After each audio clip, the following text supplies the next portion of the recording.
Well, fine, good evening, everyone. This is Patricia, and I am traveling for history. I'm in Whiting, Vermont today, and, well, behind us is the Whiting Community Church, which was originally known as the Whiting Meeting House.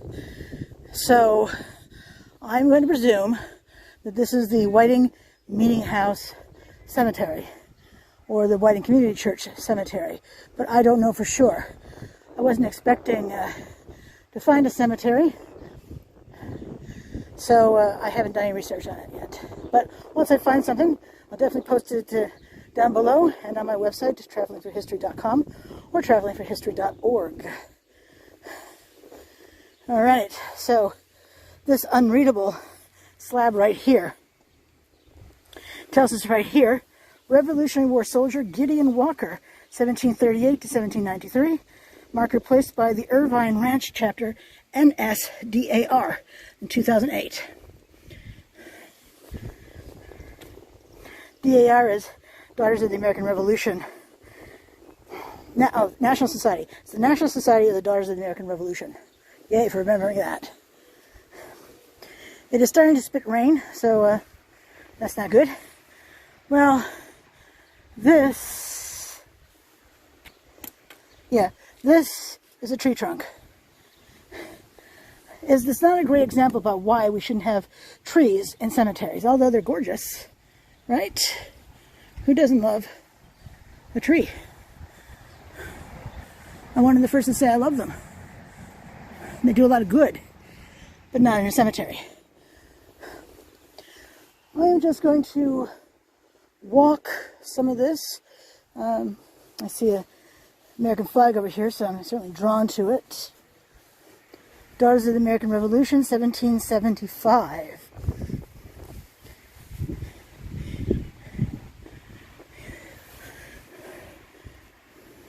And that is cast in concrete, it appears. As I was going to see if I could read the other side of this, but I think there is something on the other side of it. Is there? Or is there not? Oh, maybe there's not.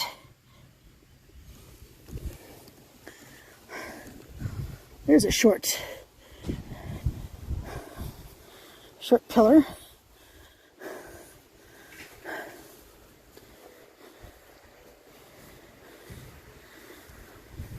Trying to see. Oh, there's a name. I think there's more to this name. Right here. Saba, wife of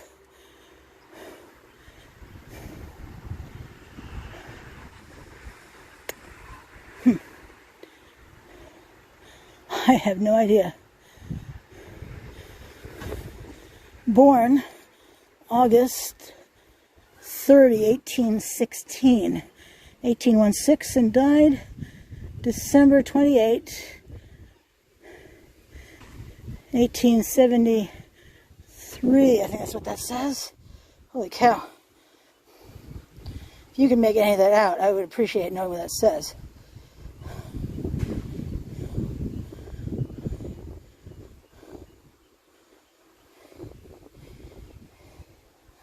I have no idea what her husband's name was. Pierce. Last name, looks like that last name was Pierce. Hab? No idea. Holy cow. Now this looks pretty new, doesn't it?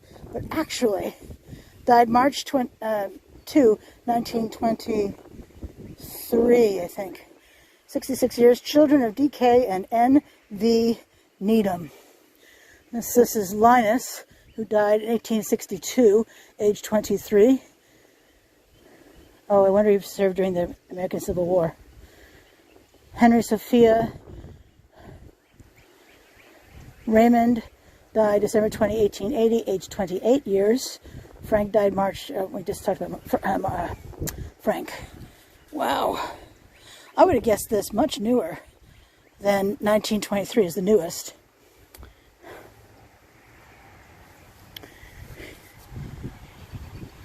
The sun is setting, in case you didn't know that. So,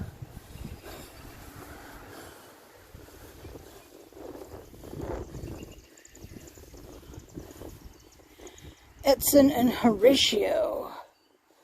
Edson died March 20 something, 1853, 12 years, a boy. Horatio died April 1, 1858, 8 years. Kids, these were just kids. Sabra, oh maybe the other name is Sabra, died 1858, 10 years.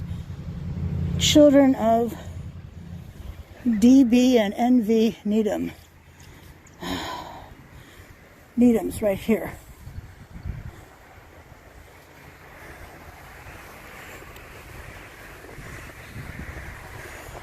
Zulma, that's an interesting name. Zulma died in 1856, age 2 years, and I think this Ramelia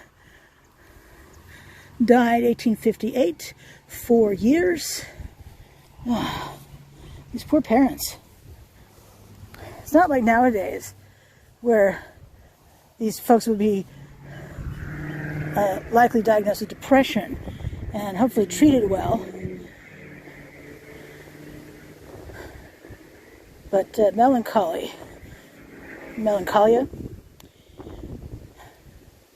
Joseph R. died October 17, 1849, aged 3 months.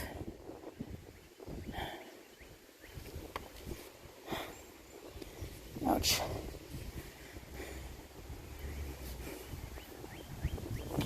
All right, let me do a little walking, very little walking. The ground is very uneven here, very. I would not want to walk this in the wintertime at all. It's a terrible trip hazard right now. Here's one with an urn at the top. We see a lot of these.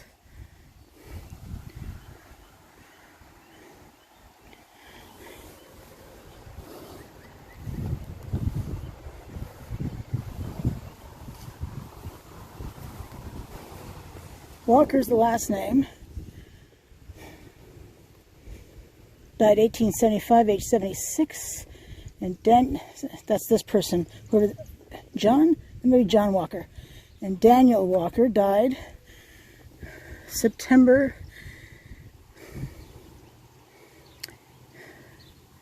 I have no idea. I would love to see these cleaned up. If you're thinking, well, Patricia, you could do something here.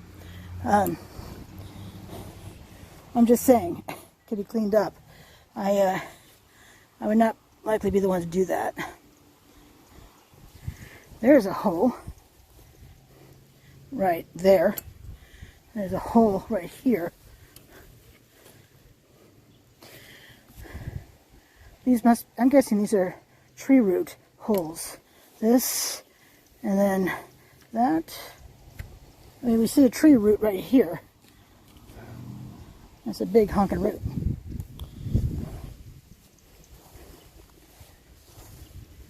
This is just... You hear that? I think that's a root. There's a root right here. Anyway.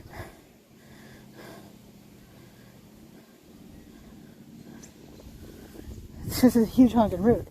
Just imagine the size of the tree that was on top of that thing. Holy guacamole. Alright.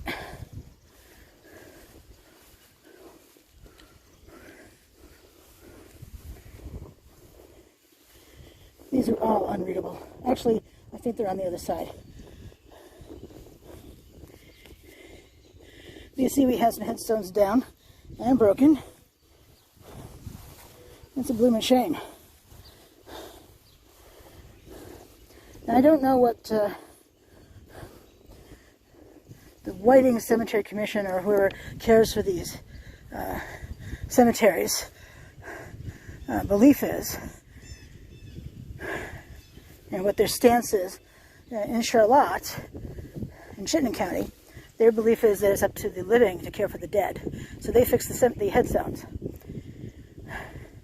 But I don't know who else follows that creed. So this person was a Revolutionary war soldier, 1775, 1783, erected by Adirondack Chapter, Daughters of the American Revolution. Can we read this one itself?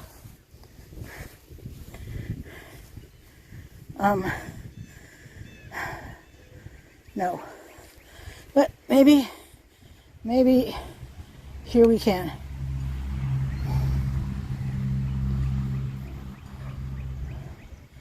Looks like he died. Remember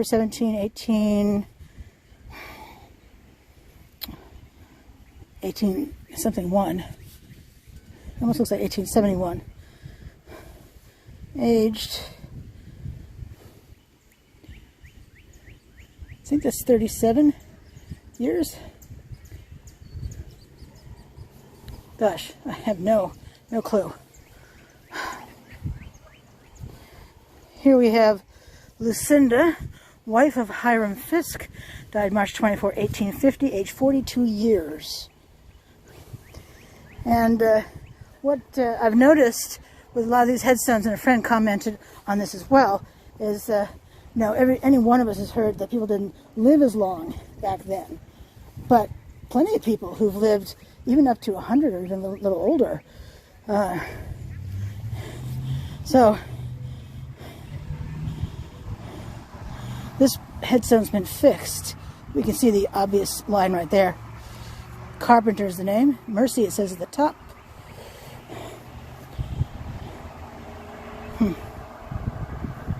Harry Carpenter, I think.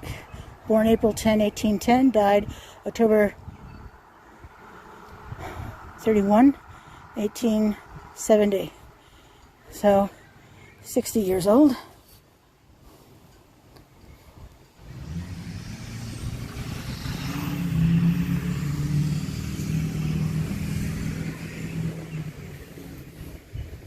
We can see from the frost heaves, or perhaps roots, how some of these monuments are leaning. Not a good thing. We don't want these things leaning. We don't want them tipping over. We don't want anyone underneath them when they decide to fall. So please be mindful. I mean, we don't even want something like this size landing on us. That's a broken something. Or worse. I don't care to be buried at this particular cemetery. I'll just put that in this video. How about that? Now, I love these kinds of headstones. Typically, it's one name here and one name there. But, yeah, I can't read that at all. I mean, it's not always, but a lot of the time it's like that. Wish you could smell it here. Wish I had smell-o-vision for you. That smell of sod. Like sort of dirt, maybe a little grass in it. It smells so good.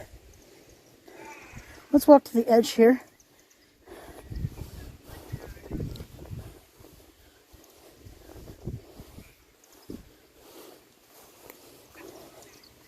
Oh, another big tree stump down here too. A few headstones that have fallen. Definitely a precarious lean going on.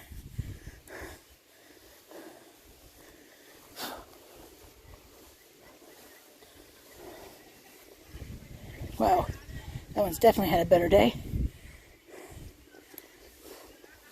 Let's take a closer look at this one that has fallen over. And if you're thinking someone has knocked these things over, I doubt it. Age, windstorms,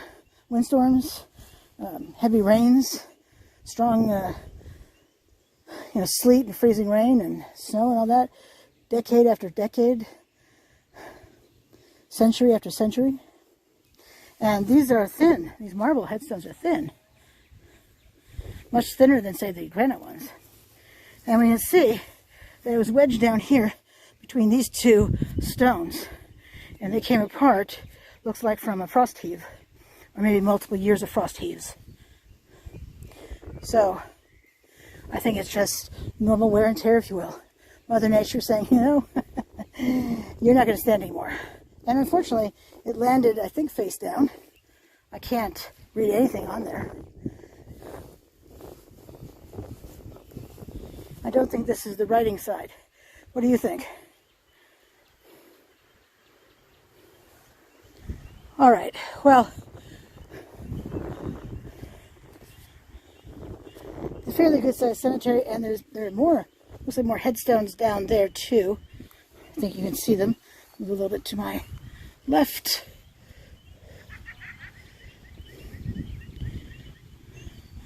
There we go. Alrighty. Well, thanks so much for coming with me today. If you're enjoying my content, please subscribe to my channel.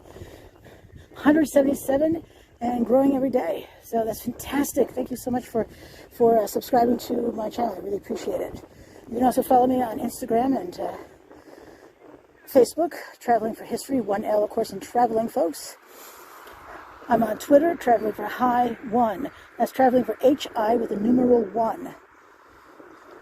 I guess next time I would pick a shorter title, but oh well.